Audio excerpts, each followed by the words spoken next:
안녕하세요. 리터러시 교육 채널 언어의 종언의 대표 이동규입니다. 자, 내년부터는 제가 수능 국어 수업, 논술 수업, 인문학 독서, 에세이 수업 체계 중 일부를 온라인화 시킬 예정입니다. 그동안 저와 1대1 수업을 하고 싶으신 경우에도 이 수강료 문제 때문에 수강을 차마 못하신 분들도 조금 계신 걸로 알고 있어요. 자, 이 온라인 시스템이 일부 론칭되면요, 여러분들이 조금은 더 상대적으로 부담 없는 수강료로 국어, 또 논술, 인문학 독서, 에세이 공부를 하실 수 있을 겁니다. 그래서 현재 일부 교재 작업이랑 수강생분들께 제공해드릴 기본 개념 강의들, 또 일부 콘텐츠 해설, 해제 강의 등을 제작 중인데요. 제가 이 서비스를 본격적으로 론칭하기 전에 여러분들이 꼭 아셨으면 하는 공부법의 기초 자세, 기초 태도가 하나 있어서요. 오늘 그걸 미리 여러분들에게 한번 말씀드려볼까 합니다.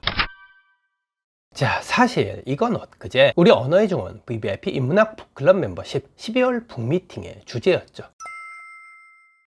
공부법 관련 책과 그 내용에 관한 해설, 해제 강의를 해드릴 때 이미 심도 있게 얘기했던 논의 중 일부 사항이긴 한데요. 우리가 어떤 공부를 하든 이 최초, 시작 단계에서 꼭 한 번은 딜레마에 빠지는 쟁점, 기본 개념, 기초 개념, 즉 이 개념 공부는 얼만큼 꼼꼼히, 얼마나 체계적으로 해야 하는가입니다. 거의 매년 초마다 또는 매 학기 초마다 공부 좀 제대로 다시 한번 시작해 보려고 마음먹는 분들이 하나같이 우를 저지르는 지점이죠. 이 개념 공부법. 그리고 이 쟁점은 꼭 수능 공부나 리트만이 아니라 논술 공부, 인문학 공부, 여하튼 세상에 존재하는 모든 공부에 다 적용해 볼 수가 있겠죠. 오늘은 여러분들에게 제가 바로 이 개념 공부법에 대해서 뇌과학에 근거한 정답, 가장 올바른 길을 하나 알려드리겠습니다.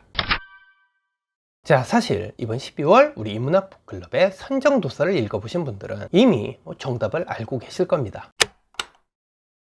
실제 과학자들이 실험으로 증명해낸 결론이었죠. 자, 개념 공부는 어떻게 하는 거다? 일단 단도직입적으로 결론부터 말씀드리면 대충, 적당히, 빠르게, 훑듯이, 그리고 전후 좌우, 지그재그로, 사방팔방 지나치게 순서에 구애받지 말고 그냥 막 뒤섞어서 공부해야 하는 거다. 그래야만 효과가 어떻다고요? 이 기억에 오래 남는다. 이러한 공부 방법론을 이 책의 저자, 이 뇌과학자는 인터리빙, 즉 간사법이라고 소개하고 있죠. 한마디로 장기 기억화 시키는데 매우 유리하다는 겁니다. 어떤 공부법에 비해서요? 개념을 꼼꼼히 차근차근 이 순서대로 하나하나 씹어가면서 공부하는 것보다요, 아직도 이 고리타분하게 고전적인 학습법을 옹호하는 사람들만이 모든 요소를 한데 묵은 완벽한 개념 하나를 설정한 뒤 이 개념들을 순차적으로 톱파보는 방식만이 효과적이라고 착각한다고 이 책의 저자는 분명히 경고하고 있죠. 이게 정말 모순적으로 들리겠지만 사람은 학습 과정이 뒤죽박죽일수록, 또 학습 과정이 얽히고 설킬수록 그 사람은 더 많은 것을 배울 수가 있고 내용에 대한 이해도 역시 훨씬 높아진다는 의미입니다. 이 책은 이게 식별대조가설 때문이라고 말했죠. 인간은 이 경계를 넘나드는 공부를 해야만 역설적이게도 개념 간의 구분, 구별 등이 훨씬 쉬워져서 우리의 머릿속에 이 스키마가 훨씬 더 잘 구축된다는 의미예요. 특정 개념이 어떤 무엇인지 제대로 알 뿐만 아니라 그 개념이 왜 다른 무엇이 어떻게 될 수가 없는 건지, 또 그 다른 무엇과 어떤 점에서 비교가 되는 건지, 이러한 점들을 척확히 파악하는 능력이 생긴다는 겁니다. 뭘 하면요? 인터리빙, 즉 간사법을 하면요. 그래서 이 책 속에는 아주 직감적인 비유가 하나 나오죠. 이건 한번 그냥 그대로 인용을 좀 해볼게요. 자, 우리가 농구를 배운다고 칩시다. 그럼 항상 한 가지 슛 자세를 아주 완벽하게 익힌 다음에 다른 슛 자세 연습으로 들어가야 할까요? 아니면 여러 슛 자세를 그냥 번갈아 가며 연습하는 게 나을까요? 당연히 후자가 훨씬 효과적이라는 겁니다. 그게 더 실제 시합에서 새로운 상황이 연출될 때 연습한 스킬들을 직관적으로 더 빠르게 적용할 수 있기 때문이라는 겁니다. 이 이론과 사례들은 이번 달 우리 북클럽 선정도서 안에 분명하게 적시되어 있는 내용이고요. 만약 여러분들이 이 책을 전부 다 뒤적거려 가면서 찾기는 귀찮다, 그럼 뭘 보면 되죠? 이번 달 선정도서 한 권 전체를 제가 총 9페이지 안에 압축, 요약해 놓은 우리 북클럽 멤버십 PDF 전자책 핵심 쟁점 정리집 12월에 6번 항목을 보시면 됩니다. 제가 오늘과 내일쯤 사이에, 엊그제였죠? 저번 주 일요일에 진행해드린 이 생방송 북미팅 3시간 해설 강연 때 제가 언급해드린 그 정답이 적힌 완성본 파일을 우리 채널 속 커뮤니티 게시판에 한 번 더 올려드리겠습니다. 자, 이걸 아주 쉽게 여러분들의 실제 공부 사례에 비유하자면 이런 거예요. 만약 여러분들이 수능 국어 공부를 한다. 그럼 개념서가 한 권 있겠죠? 이 개념서를 여러분들이 공부할 때 적당히 어느 정도 한 챕터 또는 한 장씩 이해가 되면 그냥 쓱쓱 앞에서부터 이 뒤까지 너무 이 순서에 얽매이지 말고 그냥 얽히고 설키게끔 종횡무진 공부하는 겁니다. 그리고 그렇게 어느 정도 이해가 됐다 싶은 자신만의 개념을 가지고 이 실전 문제라든가 연습 문제 등에 바로 적용 및 응용 등을 해보는 겁니다. 이게 올바른 개념 공부라는 거예요. 과학적 실험에 의하면요. 제가 여러분들을 잘 알아요. 여러분들은 개념서의 이 챕터 하나하나씩을 마치 봄을 다루듯이 아주 천천히 질겅질겅 소중한 껌을 씹듯이 읽고 공부를 해요. 막 밑줄, 메모, 포스트잇 아주 훈고학을 하지. 훈고학을. 그리고는 매우 오랜 시간이 지난 뒤 개념서 한 권을 다 떼고 나서야 그제야 문제를 풀기 시작해요. 그런데 어때요? 왜 잘 풀립니까? 풀리긴 개풀. 종이 위로 이 빨간 줄만 난무하죠? 그리고 그렇게 이 소중하게 공부했던 개념들은 어떤가요? 무사히 여러분들 머릿속에 이 장기 기억화 시키는데 성공했습니까? 아마 반만 기억해도 다행이었을 겁니다. 기억 안 난다고 이 선정도서 책에도 분명하게 경고를 하고 있죠. 스텝 바이 스텝, 이 리틀 바이 리틀식의 범주별, 이 블록별 공부는 단기 기억 정도에만 조금 효능이 있을 뿐이라고요. 개념어나 이 개념들을 하나씩 톱파보면서 단계별로 공부를 하는 것이 제가 방금 말씀드린 전형적인 범주별, 이 블록별 학습 방법입니다. 이 책의 저자, 이 뇌과학자가 구식이라고 말하고 있는 그야말로 한물간 공부법이라는 겁니다. 뭔가 우리가 알고 있는 이 공부법 상식과는 상당히 어긋나는 결론이죠. 우리가 흔히 이 개념 공부는 어떻게 하라는 조언들을 듣나요? 한번 생각해 보세요. 학교 선생님들이라든가 인간 강사들, 심지어는 그 흔해 빠진 공부법 유튜버들 다 이 개념 공부 어떻게 하라고 간섭질을 하나요? 차근차근 정도를 지켜가면서 하라고 하죠. 개념서 한 권을 아주 그냥 씹어 먹으래매 아주 그냥 개념들이 머릿속에 콱 박혀서 이 송장이 될 때까지 계속 잘근잘근 고아 삶으라고 하지 않습니까? 문제풀이는 막 고3 심지어는 막 6월 돼서 시작해도 괜찮다는 인간들 많아요. 개념 공부만 막 1년 2년씩 하라고 강요하는 이 속칭 자칭 공부법 전문가들 시체말로다가 수두룩 빽빽입니다. 그런데 우리 북클럽 선정도서의 저자 이 뇌과학자가 볼 때 이렇게 범주별로 이 블록 단위로 쪼개서 장시간 지속하는 이 스텝 바이 스텝식의 공부법, 이 방식은 과연 실험을 해보니까 옳은 공부법이었다는 겁니까? 전혀 아니라는 겁니다. 오히려 장기 기억화시키는 데는 특히 상대적으로 불리했다는 거죠.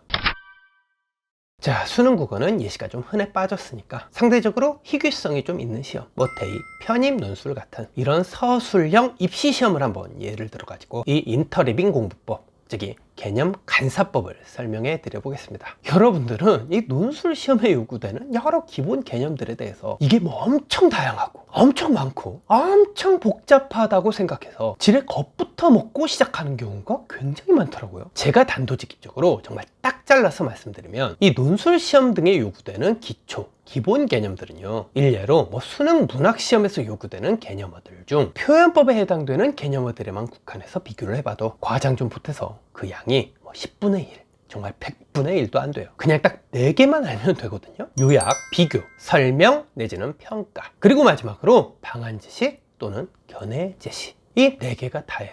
진짜예요. 이 4개가 답니다. 그래서 막말로 제대로 배우려고 작정만 하면 하루 안에도 배워버릴 수가 있는 게 이 논술 기본 개념들입니다. 이걸 무슨 6달씩 1년씩 배웁니까? 진짜 시간 낭비죠. 그건 아까 제가 말씀드린 구식의 학습법, 범주를 나누고 블록 단위로 쪼개서 장시간 공부를 하는 그런 효율성 낮은 논술 공부법이죠. 차라리 그렇게 6개월, 1년 되는 시간 동안 이 4가지 기본 개념들이 그야말로 마구 뒤섞인 실천용 기출풀이를 하면서 내가 이 개념들을 제대로 이해하고 응용할 줄 아는지 지속적으로 검토, 수정을 하는 게 100배, 1000배는 낫습니다. 그러면서 다시 개념으로 돌아와서 피드백하는 거예요. 그 피드백을 바탕으로 다른 기출풀이에 또다시 도전을 하는 거고요. 또 그 풀이 결과를 검토, 수정하면서 다시 개념으로 컴백, 그 피드백을 토대로 다시 기출풀이 도전, 이 무한 리프짓거리를 계속 반복하면서 자신의 이 뇌 패턴을 강화, 변형시키는 게 훨씬 효과가 좋습니다. 그래서 이번 달 우리 선정도서도 이런 얘기를 했죠. 스키마를 구축한 뒤엔 예측 부호가 필요하다.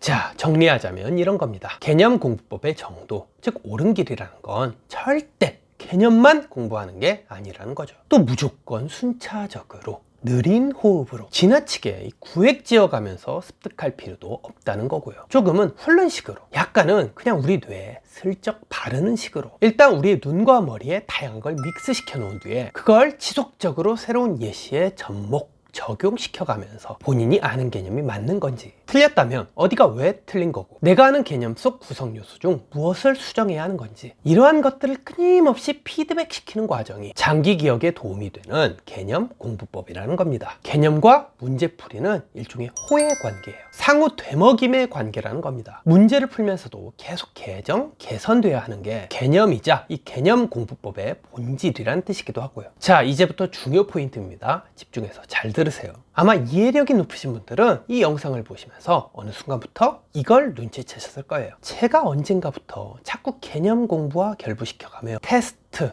즉 문제풀이라는 얘기를 슬그머니 끼워 넣고 있죠. 자, 이것도 이유가 있습니다. 뇌과학자들이 실제로 뇌 스캔을 해본 결과 깨달은 결론입니다. 우리 인간은요, 계속 똑같은 정보를 접하면 주의력, 그리고 호기심이 떨어집니다. 개념만 출창 반복해서 공부를 하는 방식이요, 전형적으로 계속 똑같은 정보만을 주입시키는 공부법이에요. 왜냐하면 이 개념 공부라는 게 생각보다 그렇게 복잡하지는 않아서 정보를 점차 명료하고 명확하게만 만든다는 단점이 생겨요. 그런데 우리 인간은 불행하게도 학습 내용이 명료하고 명확해질수록 우리 스스로의 주력과 호기심은 더욱 무뎌집니다. 오히려 정보가 불명확하다거나 불명료할수록 인간은 배우고자 하는 갈망이 더욱더 커지고 막 생기는 거고요. 실제로 뇌과학자들이 인간의 뇌를 스캔해 본 결과 인간은 불명확한 정보를 맞닥뜨릴 때 되레 외배측 전두엽 피질의 활동이 활발해진다고 합니다. 우리 인간은 정보가 불명확할수록 우리의 집중력을 발휘하고 학습 능력을 끌어올리는 식으로 뇌가 새로이 세팅된다는 거죠. 그래서 이 책 저자의 발언, 그리고 제가 정리해드린 우리 멤버십 전자책 북클럽 PDF 핵심 쟁점 정리집 6페이지를 보시면 아주 충격적인 인용구를 하나 보시게 될 겁니다.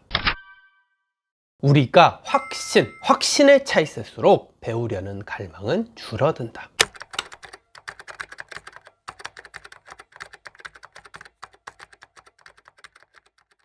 개념 공부를 하면 할수록 개념이 명료해진다고 해서 우리가 마냥 기분 좋아한다거나 마냥 내 학습 능력이 향상된다는 식으로 자위하지 말라는 겁니다.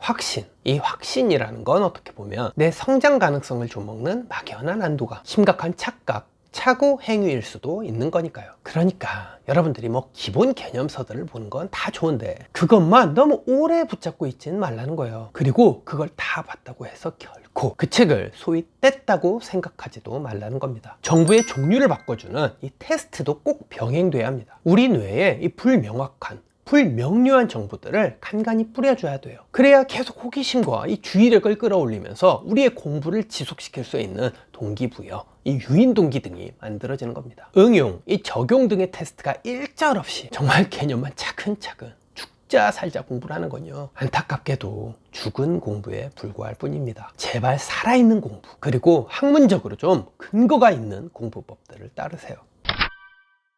자, 그리고 마지막으로 이건 아직 확정된 건 아닌데요, 제가 2022년 이 새해 들어서부터는 현재 운영하고 있는 우리 BBIP 인문학 북클럽 멤버십 프로그램과 병행하여 아예 이 공부법에만 특화된 멤버십 프로그램을 하나 조만간 신설해보는 건 어떨까 하고 우리 아카데미 관계자들과 현재 꽤나 진지하게 논의 중입니다. 제가 이번 12월 우리 북미팅 주제를 공부법으로 잡고 여러분들과 한 3시간 가까이 강의 해설 타임을 가져보니까요, 제 생각보다 정말 훨씬 많은 분들이 좀 더 학문적으로 근거가 있는 이 진짜 아카데믹 공부법, 그리고 단순히 시험 문제를 어떻게 잘 풀 것인가 하는 수준 정도가 아니라 자신의 대학 생활 또는 대학원 생활 혹은 졸업 이후의 삶, 더 멀리는 평생 자신의 밥벌이 등에 실제로 적용해 볼 수가 있는 이 고차원적이고도 지속 가능한 공부법, 이런 것들에 상당히 목말라 하시고 이러한 방법론들을 아주 간절히 필요로 하신다는 생각이 들더라고요. 그래서 아마 머지않아 2022년부터는 제가 직접 정리하고 선별한 공부법들을 꾸준히 가르쳐 드리고, 또 여러분들이 직접 제게 제출해 주신 공부법 관련 질문들 혹은 또 공부와 관련한 개인적인 고민들,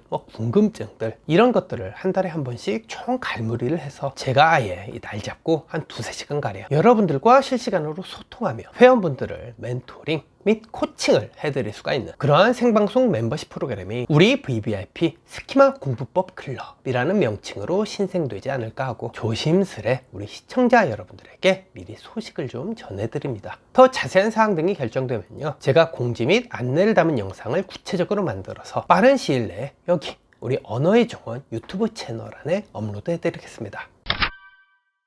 자, 마지막으로 제 채널 강의 영상에서 늘 그랬듯이 오늘 강연 내용과 관련한 과제물, 과제 콘텐츠를 드리겠습니다. 자신이 직접 쓴 과제 결과물이라든가 스피치, 에세이, 논술 글쓰기에 대한 피드백을 받고 싶으신 경우, 또는 영상 발제문에 대해 제가 직접 작성한 예시 답안이 필요하신 경우, 그 외에도 국어공부법이라든가 인문학 공부법, 독해법, 독서법, 시간관리나 멘탈관리 등에 관한 클리닉 상담 및 코칭이 필요하신 경우 영상 아래쪽 설명란에 적힌 1:1 온라인 상담 링크를 타고 신청해 주시면 됩니다. 제가 자주 영상에서 말씀드리는 것처럼 유튜브 강의를 그냥 보고 듣는 걸로만 끝내는 것보다 직접 글로 쓰고 말로 표현하는 것만큼 자신의 인생을 혁신적으로 바꾸는 공부법도 없습니다. 부디 여러분들의 그 소중한 삶 절대 썩히지 마시고 꼭 한번 실천해 보세요. 그럼 오늘 영상은 여기에서 마치겠습니다. 지금까지 시청해주신 점 감사합니다. 오늘도 여러분들 모두